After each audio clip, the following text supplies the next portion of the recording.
done it again. Okay. Hello. Yeah, right. Okay, cool. We're doing a live thing. It's, if you heard about it, it's Sex Wild East chatting with us. This is their new single, Space Sticks. It's out all over the place right now. And they should be joining us very soon.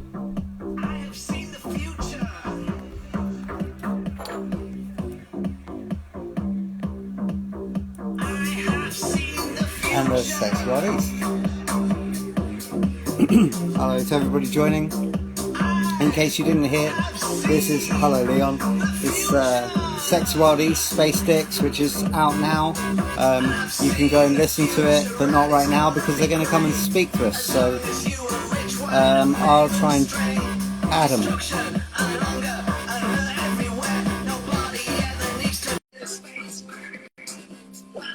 Should be joining any minute.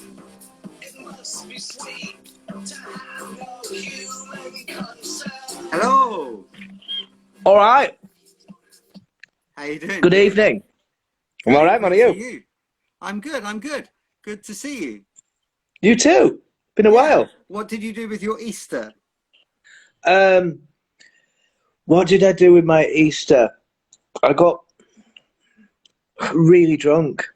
I finished I finished my day job work on Thursday for 2.5 weeks. Yeah.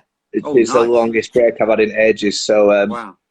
I went to town on it a little bit. Awesome. Wicked, yeah. Yeah, well, I mean, yeah, I ended up having like 10 beers in 2 days or something, which is for me like a ridiculous amount. I never ever drink, and I didn't really feel like I was particularly drinking a lot either, but it's being by the sea. I went up to north of Wales and we were by the coast, so it's quite easy to just like whack a bottle of beer down like quite easy, you know, when it's sunny and everything. Yeah, so yeah, I was keeping up with you somewhat. Not properly, not properly, but yeah, so congratulations on the single being out and congratulations on the video as well. That's awesome. Cheers. How was that? Well, let's stick with the video for a moment. It seemed like quite a lot of work went into such a lot of insanity. Yeah, work. It's an interesting way of describing it. Some of it was work, some of it was really easy because initially we sent a message out to a load of mates asking for their contributions. Really, we wanted to kind of fuck around with it a little bit and have lots of different people wearing the masks of like Elon Musk and Jeff Bezos and Richard Branson and that, and just kind of get other people's whatever they wanted to do to like kind of spin on it. Yeah, their spin on being, you know, completely detached from the real world and just having loads of money and dicking about and some of the stuff. I mean, like I might not mention names. I might mention names at some point, but some people in particular. I mean, I'm really glad we did this because the final scene, particularly in the video, where if you've seen it, Elon Musk. Well, don't spoil it for anybody. Because, no, I won't. But it's a big ending, so to speak. It is a big ending, yeah, and it's Bart from Carnage Spider, and I reckon it was about 2 hours. I emailed about 30 people, and bear in mind it's quite an annoying thing for people to do as well because they had to, you know, I'm in a different country to everyone, and they had to print out masks and the money and all that. Yeah, of course. Within about 2 hours, Bart had provided that one, and the one where that involves someone's arse came back quite quickly as well. Some people were really keen. It's like they'd had these ideas before, and they gave them the opportunity to do it.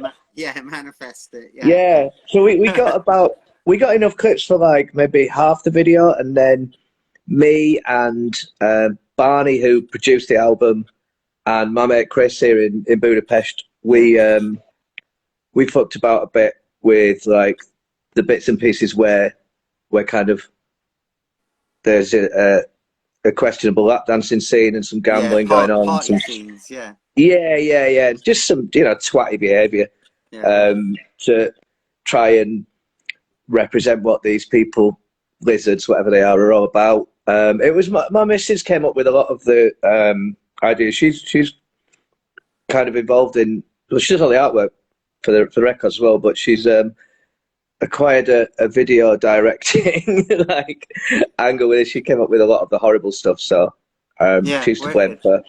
for some of the Well, stuff that was going on. And then it ties in quite nicely with your art and like mm, everything about the band. Like as much as you know, like I suppose it could seem like if you see any one piece randomly, it might seem random. But then if you see it all together, it does all have like a unified kind of feel mm, to it. There are messages and threads that are running through things and definitely, everything. yeah, Yeah, and definitely, all the and art has been really cool as well for like all the singles and stuff that Joe's done as yeah, well. So that's it. And you're right. You know, they are kind of individual pieces, but there's definitely themes running through them of like kind of positivity, inclusivity, that kind of stuff. yeah, yeah. But yeah, I mean, this video is kind of the antithesis of that, I suppose. In that it's taking the piss out of these idiots, but really, it's more Yeah, I still feel like it's as much as unifying that. for the people. It's unifying It's for yeah, everybody it's who's on planet Earth. Do you know? us and them, innit? Yeah, yeah, definitely, definitely. But then, yeah, we had all the footage, and we had an order that we wanted it to be done in, but we didn't really know how to do it. So Yeah, again, Super Barney, he's like, I'll do it, leave it with me. And 2 days later, we got this absolute masterpiece of yeah, filth and horror, and it's yeah, lovely. I yeah. love it. It's amazing. Awesome. Yeah, Mm, wicked, wicked. Yeah, and would you say like because obviously this is like it was picked as a single. We did kind of pick it largely because we hadn't like we thought it was something that was like kind of fitted the time and like that it would be good mm. to do a video of and everything like that. But how do you feel now that it is a single and it's out there as a kind of like singular representation of you? Are you enjoying? Yeah, it actually makes sense more than when we originally talked about it. It wasn't necessarily one of my first choices as a single, Yeah, but I'm really glad we have done it as a single because it's. I think at the time I was, we're going back about 6 months when we were talking about this, aren't we? And it was like at the ages. Yeah, time it was when they'd just started going up into space. It's like, what the fuck are you doing? There's so yeah, much yeah, madness going on down here. yeah, yeah, You've got all this money, do something. And I know they do lots of love, they do lots of charity stuff and they do some good things with their money, but I think they sure. do more fucking shit things with their money. And it seems to have become even more kind of pertinent now when it's like, with what's going on just up the road from where I am in Ukraine, it's like, Right. this world is fucked and you're just Yeah, like swanning off into space with your dick out, it's like, yeah, I'm really yeah, glad we yeah. did it. But to do it with with tongues Some firmly in fun. cheeks as well. With what? But that you've attacked it with some fun anyway. As much as it Yeah, is, it's quite savage and everything. It's still actually quite good. It's quite good fun, and yeah. it's It's not actually like kind of as mean spirited as like say for example if Kleiner Schreiner had tackled mm, such a subject. Do you know what I mean? I think there would yeah. have been That's that's bang on, and this whole this single and this whole album that's coming out in a few weeks, it's absolutely the thing. The first Sexuality East album is like a kind of Schreiner album. It's aggro and it's just having a go at people, and I got a bit yeah bored of that, to be honest. I wanted to kind of try and spin things on its head a little bit and be a bit more positive, and there's still subtle and not so subtle digs at people on the album and on this song, but it's like it's a lot more fun, a lot more like a mate of mine. I shouldn't tell you this. I will tell you. But, like, a few people have heard the album, not many people. yeah of course yeah. But a mate of mine said, you are in danger of becoming uplifting, which I absolutely fucking love. Because I have, listened back to the kind of Schreiner records in the first album. I'm just a moaning bastard, just like slagging people off. Well, And it's like, I'm a fan of and it's I'm a easy to fan of be like that. yeah, I'm a fan But of all it's, that stuff anyway, so I'm not yeah. like saying it with any kind of negative sign. It's just noticeably different in terms of, Mm, if anybody does think it's kind of sour or yeah. kind of bitter or angry, it's like, well, there could be a lot Yeah. more, don't worry. Listen to the old shit. Yeah, exactly. Yeah. No, it was deliberate as well, and it was a difficult album to write because of that. Because I didn't want to just churn out another album calling Boris Johnson a cunt, calling Donald Trump a Yeah, cunt. yeah, yeah, sure. It's really easy, and it's I mean it. It's genuine and everything, but Yeah, it's yeah. like I've done, and I wanted to be like Shooting fish in a barrel. yeah, completely, completely. But through COVID and through everything else and stuff that's happened, like in my life and stuff over the last couple of years, I wanted to kind of like not just be pissed off all the time, you know, and like have some fun with it. And you know, there's some songs on the album that are really positive and really, you know, equally genuine, but might surprise a few people. Whereas some of them, you know, there's a couple that are just directing, you know, piss taking out. Yeah, of course. I mean, you know, you're not like, you haven't been replaced by a clone or something. Do you know? Well, maybe, you know, maybe. But yeah, I think I wanted to be, you know, I want to be a little bit more hopeful rather than just everything's shit, everyone's a cunt.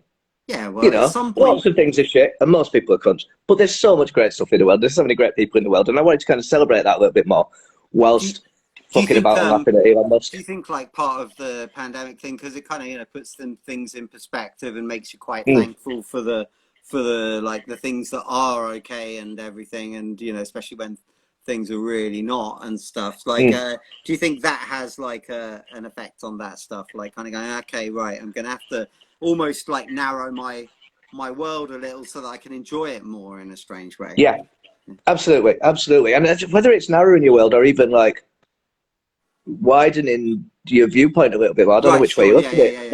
But yeah, it was just like, yeah, there's lots of stuff that I don't like, there's lots of people I don't like, but there's also lots of fucking brilliant stuff and ace people, and it's like, you know, I guess the themes through the album sort of, yes, trying to celebrate the fact and encourage people that in these particularly trying times, you know, if you can focus on the good stuff, it's better for that, and you know, better for your own well-being and other people's well-being. And it's like, you know, it's really difficult to kind of sum up what's going on in the world at the moment, isn't it? But it's like, you know, it's been quite. Or you can just use that one word, shit. yeah, and you move on from that, and it's like, let's celebrate the good stuff, and you know, let's have some fun because it's a proper party record. It's a very upbeat record. Well, you know, I it's was like just about to say, like with Finlay's, the beats and music that he offered you, basically kind of a smorgasbord of stuff that you had the choice of picking from, and like what I guess turned you on, and especially if you've got this thought process going on already of I want to kind of, you know, be like more upbeat and everything, then you're gonna like test yourself, like in the way that Let the Good Times Roll is like something pretty out of your comfort zone. It's not out of your tastes, but not at all.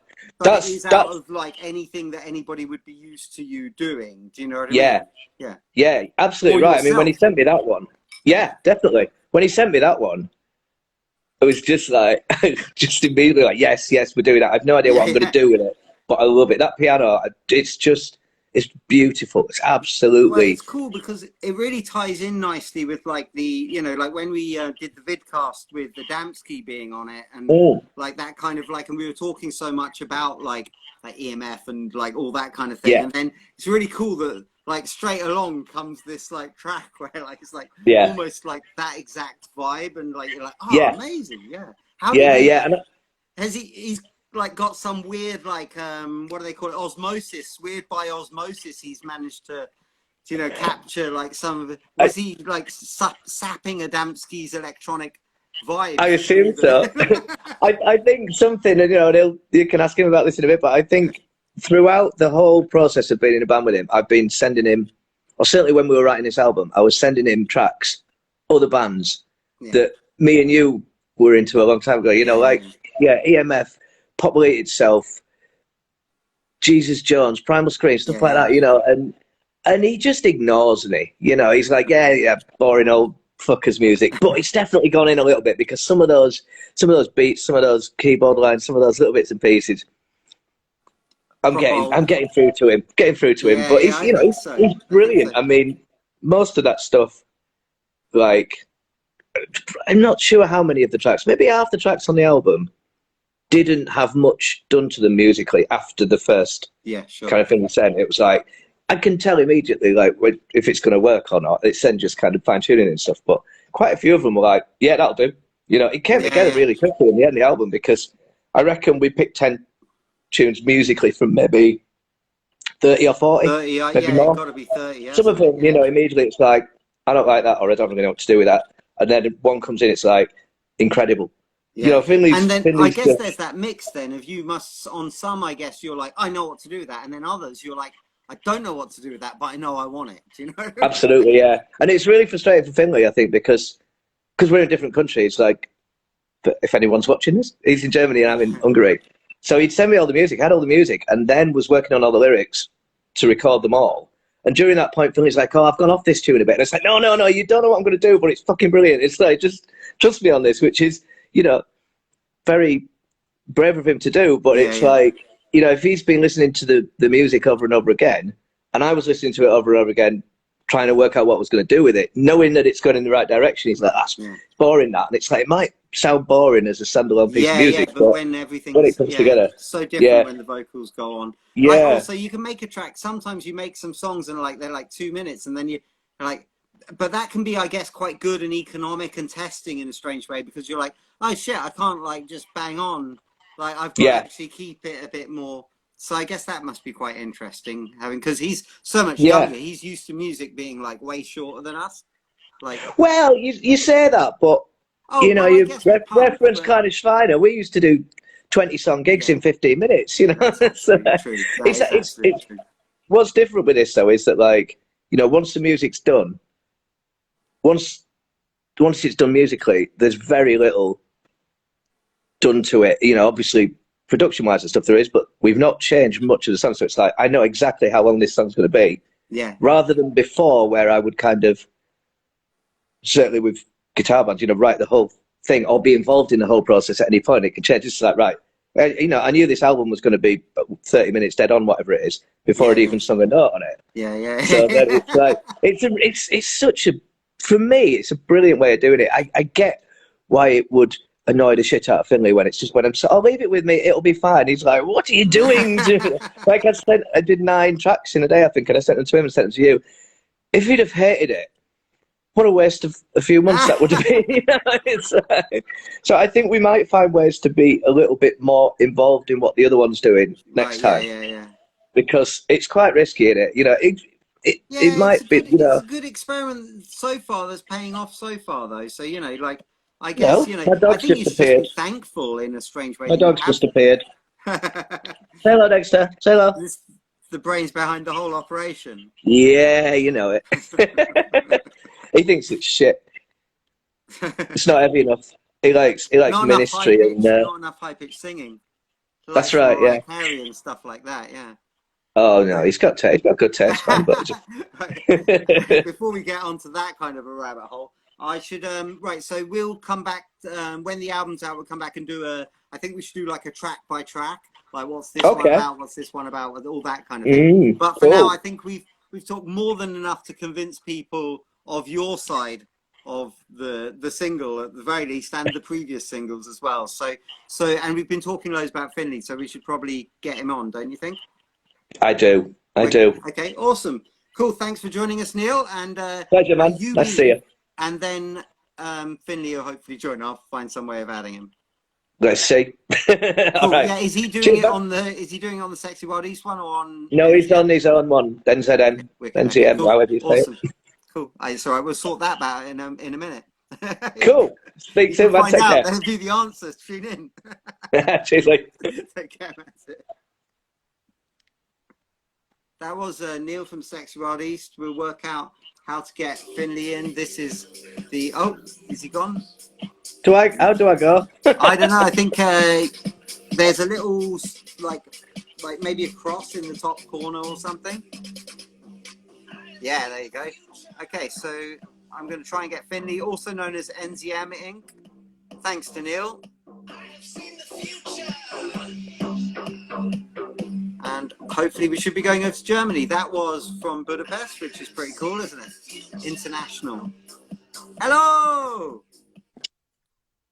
There you go. Hello, how are we doing? How you doing, dude? Good to see you. Oh, I lost a bit of sound. Oh, sorry. No, it's okay. I just got a low battery warning, but we're all right. Now I've got it plugged in. It's actually really precariously balanced in a guitar slide, like with the thing. Yeah, it's If we get not good, but yeah, I managed to make it work. It doesn't look like anything's like until it slides sideways. Yeah, yeah. If I start going like that, then you know what's going on. So yeah, so we were talking a lot about you. So we figured your ears were probably burning, so yeah, just get you on and he's actually always very talk to polite you. So about yeah, when he's talking in public. When we're together, it's all abuse, and then he gets in the public, and he's very nice about me. So I enjoy these things because I get compliments. It's that familial. Yeah, It's the familial thing of being in a band, isn't it? It's like, well, I can say that nasty thing about them, but no one else can. You know what I mean? yeah. Like if it's a brother or something, isn't it? That kind of a deal. You're like, I'm allowed to beat him up. You're not allowed to beat him up. I'm sorry. Oh, sorry. That's probably going into a bit too much. I'm sorry you've got me second because Neil is far more interesting than I am. No, that's cool because I wanted to. We've got plenty of questions for you anyway. So in case anyone's not understanding, you are also NZM Inc., which is spelled NZM space INC full stop for anybody who's and Neil.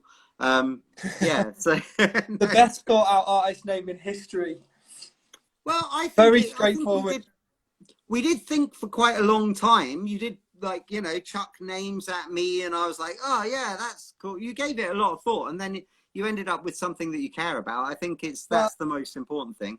I think we were putting something out, I think, and I had to think of something. So it's, as you probably remember, it's my son's initials. Yeah.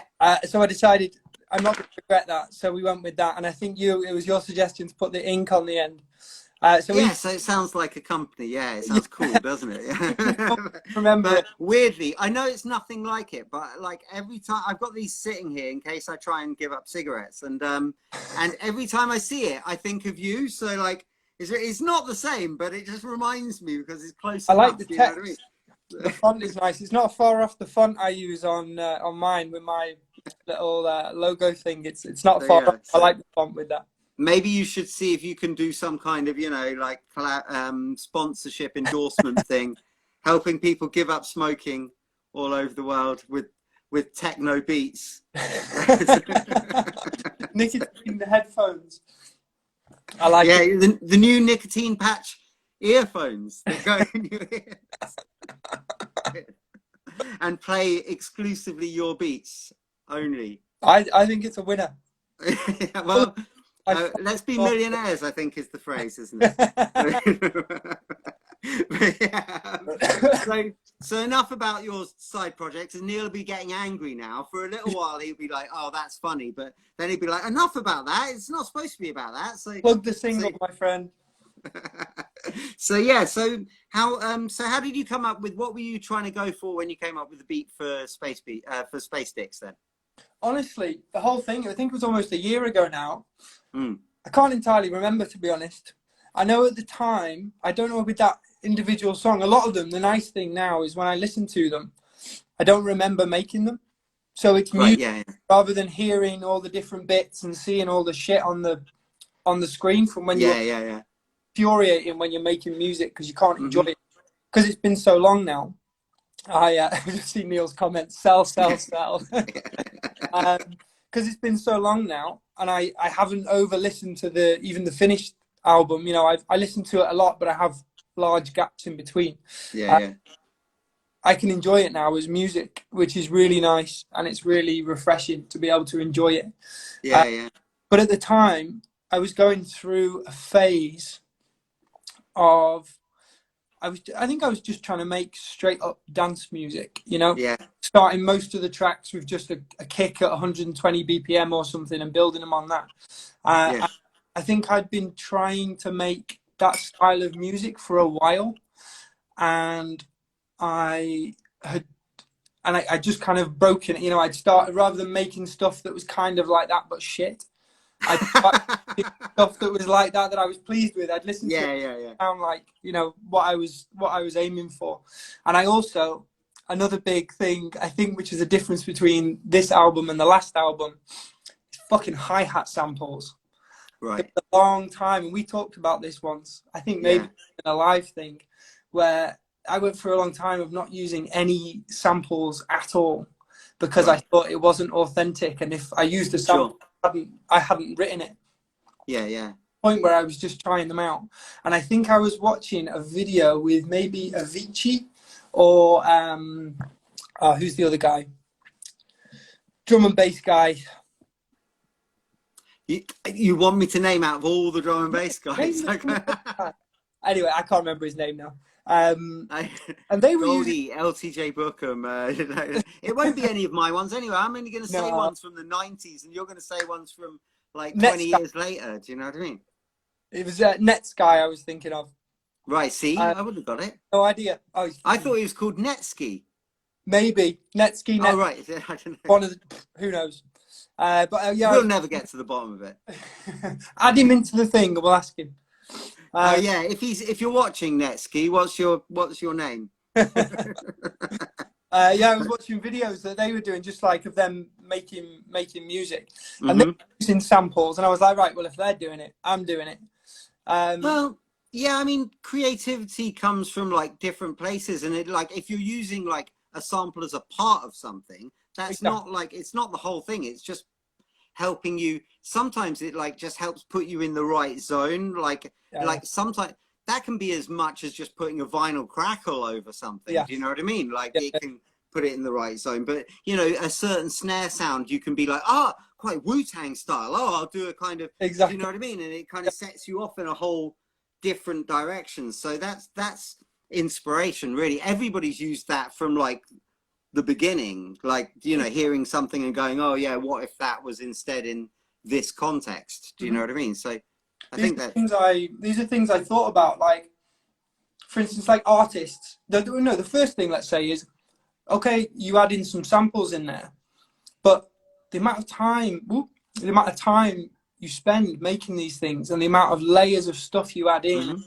that everything there's a hi-hat loop in there, but realistically, you could give somebody all the same stuff that is exactly in your song, and they never same song, unless they're like a genius who can write something perfectly just from hearing it. As proved by the billions of Bandcamp Extra, what's the name, remixes. Like, you know, the amount of stems that, you know, from all these songs that have been given out to all these different, like, and even if you say, okay, well, it's not going to be like the original song, even all the different remixes have all come back with something like totally different from the others and everything. So I also mentioned Wu-Tang Clan then, and I thought about like Kanye West, for example, you know, Wu-Tang classic hip hop, and that also persuaded me with, like, I like hi-hat samples, I like vocal samples. I tend not to go with samples for bass and synth because you've got less control over them, and you need that control over them.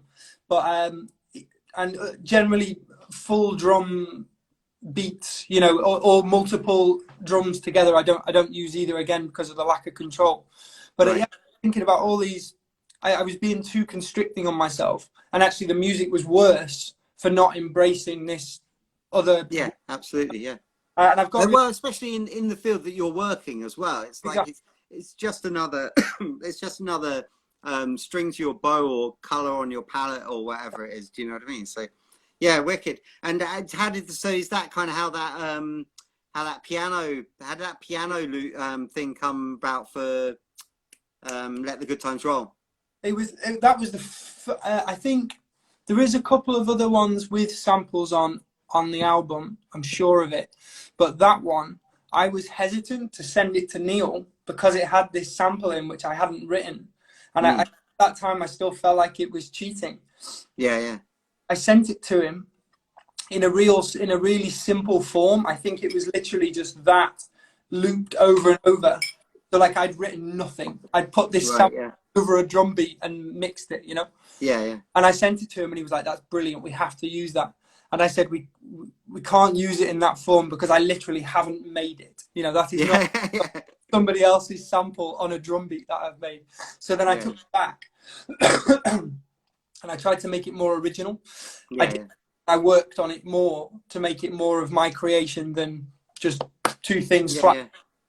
And that's where that track came from in the end. So what you hear is actually something.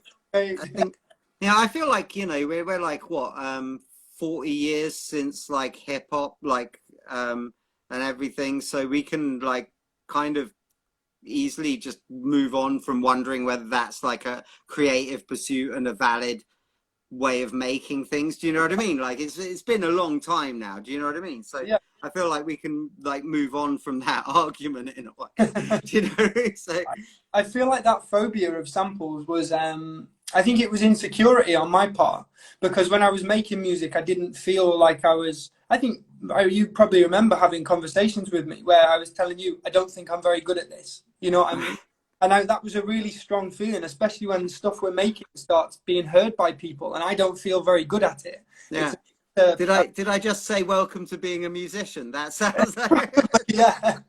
But there was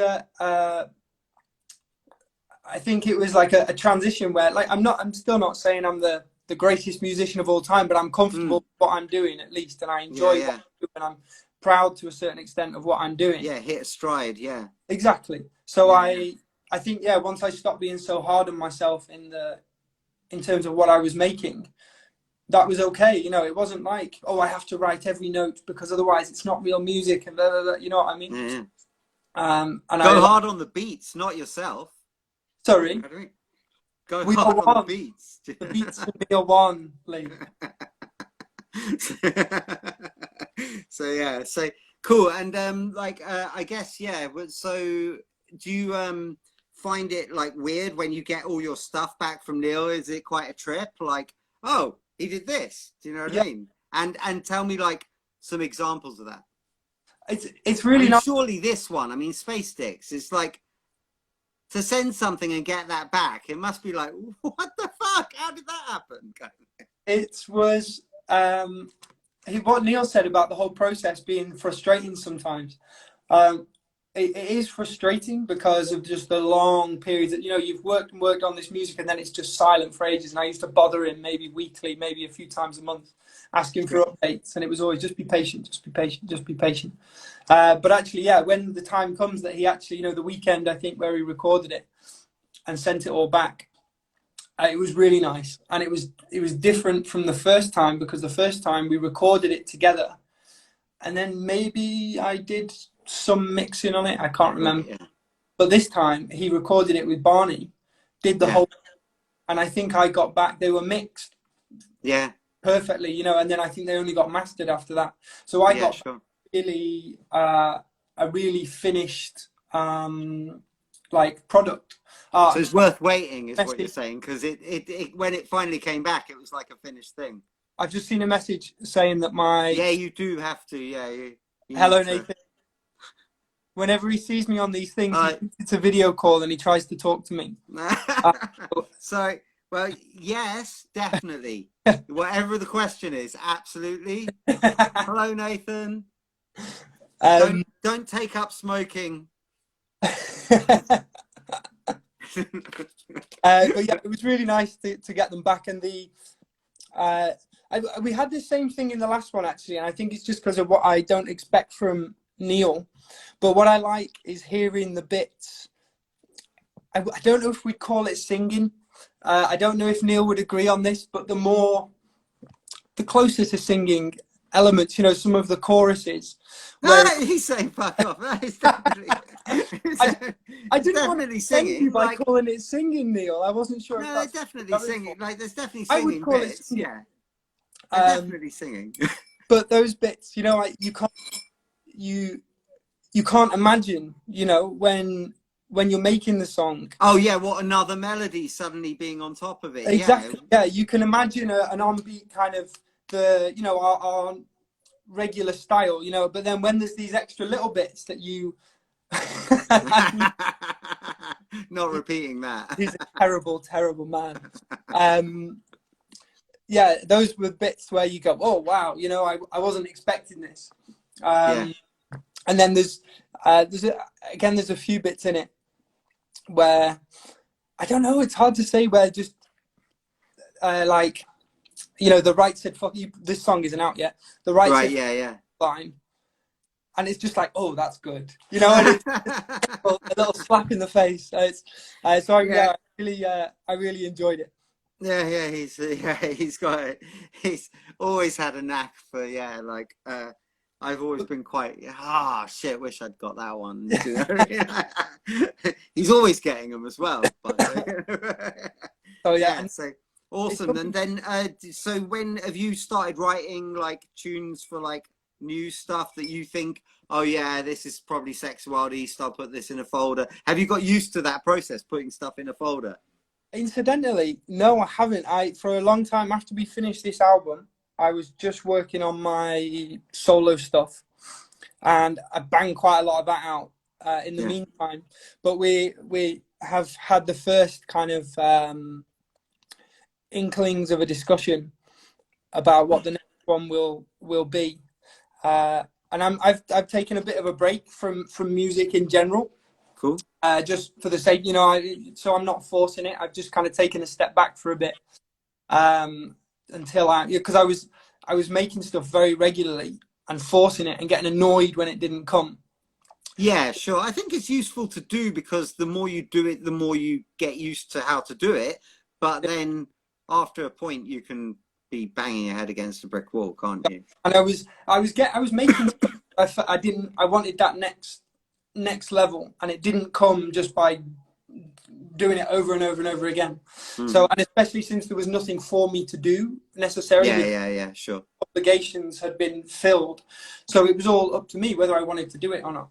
So I've taken a bit of a break, but I've started getting some ideas for the next one. At some point they will become real. Yeah. So, but again, I'm not going to rush it. You know, with this album isn't even out yet.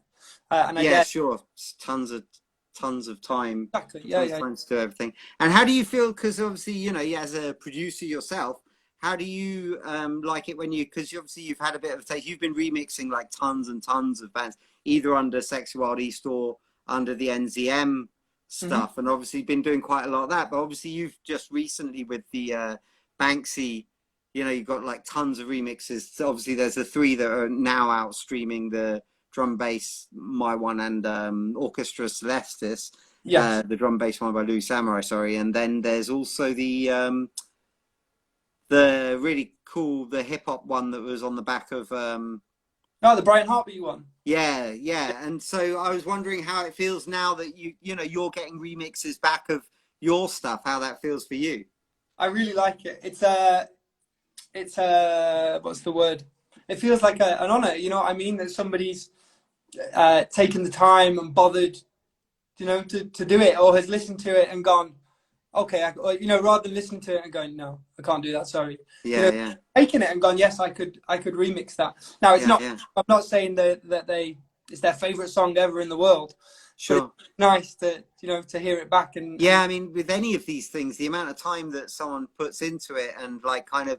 And I guess the heart that they put into it, especially is like, it's quite obvious with the orchestra. They're quite different, all quite different artists, you know, and everybody's kind of like, at least all the others. I don't want to talk about myself, but like between Brian, Orchestra Celestis, and Louis Samurai, they're all definitely doing you can hear it's them as well. Yeah. So it's like a really nice kind of combo of the two kind of personalities. Yeah.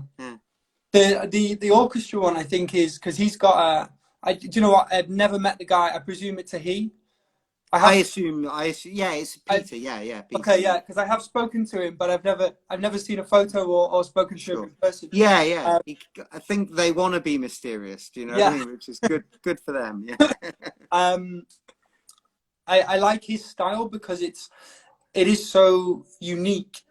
And it's a huge contrast to the original song as well. Certainly, the other ones, I really like the other ones. But that one stood out for me because it is such a contrast to the style. And if by any chance he sees that, I've still got 2 remixes by him of things I've done, which I've had for months. And I haven't forgotten about you. Okay, awesome, wicked. Yeah. Likewise, we intend to at some point we should really do something. There's a couple of the remixers that we worked with last year, like quite a lot, and you know, like yourself, Near Far, and Orchestra Celestis all spring to mind that we want to do like some, you know, like longer things with, and maybe more like their music or whatever, rather than just remixes and everything. So yeah, so yeah, there's always more to work on if we can ever find the time and money and energy and all that kind of stuff. So yeah, wicked. Anyway, it was you that got me.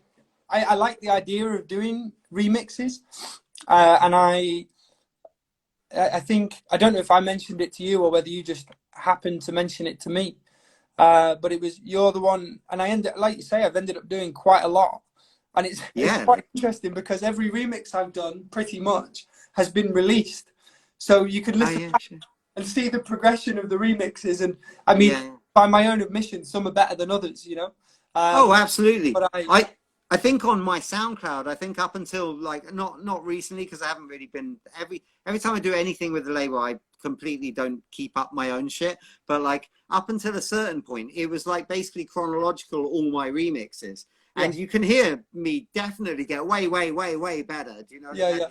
As it goes on, but it's nice to have them. It's nice to be able to see that growth. You know, you can't. I love it with like, I don't know if you can see it there. The Nirvana box set that's right there.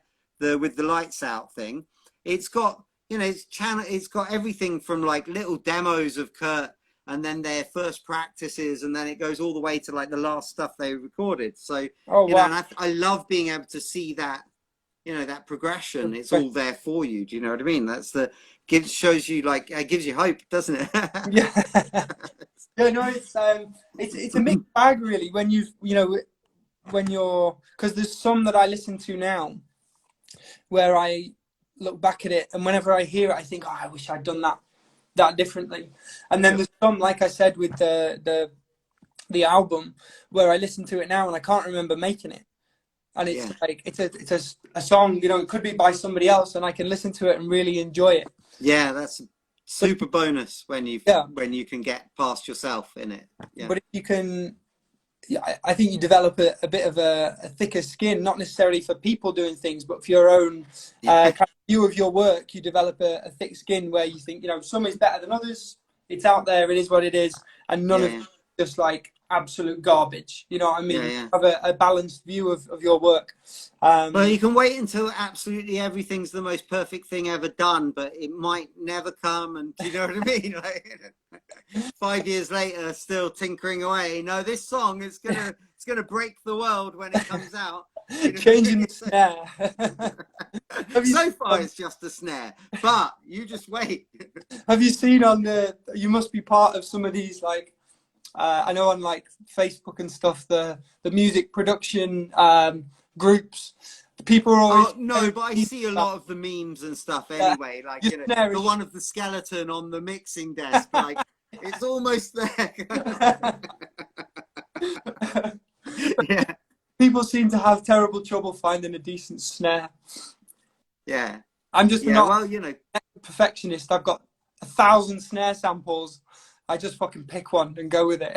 I being honest, a lot of the time, it's better to just go and get a snare and just, you know what I mean, record it, and then you can just put it where you like, how you like. Do you know what I mean? Buy a snare drum. Do you know what I mean? It's only, especially if you only need one hit off of it, you can do all these different hits and stuff, and you can grab each of those, and then it's, you played the snare, motherfucker. Do you know? Oh, sorry, I shouldn't swear so much. I forgot there's a baby watching that, or a kid. You might have little one watching. You might have lost interest by now. I'm not sure. Yeah, one would hope. The people usually do with me. I was just about to suggest. We probably should knock it on the head anyway, because you know that seems like a chunk of content, and probably more than anyone can concentrate for. So yeah. But we're going to come back and do the album anyway, like track by track. We'll do all the lyrics and all the music track by track anyway. So when that's out, which is going to be quite soon. But for now, anything you wanted to say before you go? No, it's been a pleasure. Thank you. Awesome, always is. Go out. Yeah, everybody go and get Space Sticks. If you're looking on Bandcamp for these remixes, I've put them on the Banksy Moon single because it makes sense that all the Banksy Moon stuff is together. And then Space Sticks is just pay what you want for the single track. So that means you can download it for free, but you would be being a scurrilous person unless you went and spent your whole time promoting and singing the praises of the band forevermore, in which case we'd totally forgive you. So yeah. But while we're here, we should mention the t-shirts. We have some t-shirts available. Do indeed. Which and there will, I think, eventually there will be more t-shirts of a different kind. But there's always t-shirts, and they're available on the Sexy Wild East Bandcamp. I don't know if they're I actually did wear my t-shirt to the EMF gig on last Monday. Nice. Actually. So, but since then I can't find it. So I'm actually wearing my Critter Cabal one today. So I should probably give them a quick shout. But yeah, but when I do my next interview, I'll find my Sex Wild East one again. But I wanted to wear it to a proper raving gig. So yeah, so it got pretty sweaty. You'll be thankful to know. You'll be pleased. I mean, thankful? I don't know about thankful. You'll be pleased. Looking for a road test and it survived. Yeah, definitely. Yeah, being on it is it's all intact as well. Yeah, it hasn't. Yeah, despite the acid sweat, it hasn't burnt through. But yeah. Right, that's enough of that. Thank you very much, Finlay. Thank you. Yeah, everybody go get the Sex Wild East, and yeah, take care of yourself. You can disconnect, and I'll play a bit more of the tune. Bye. And say goodbye to everybody. Cool. Yeah, wicked. Thanks very much for tuning in, everybody. That was the Sex Wild East. You can go and check them out. The links will be in the bio and everything. And go and stream it. Go to our link tree. Go to their link in bio. Go and check out the video. And there's an album coming along very, very soon. So be excited about that. Thanks very much to the Sex Wild East for joining me, and yeah, I hope you all had a good Easter. Take care of yourselves. Bye. Oh yeah, and by the way, do that rocket and eggplant emoji thing. That's the official Space Sticks emojis. Take care. Thanks, Grace. Bye.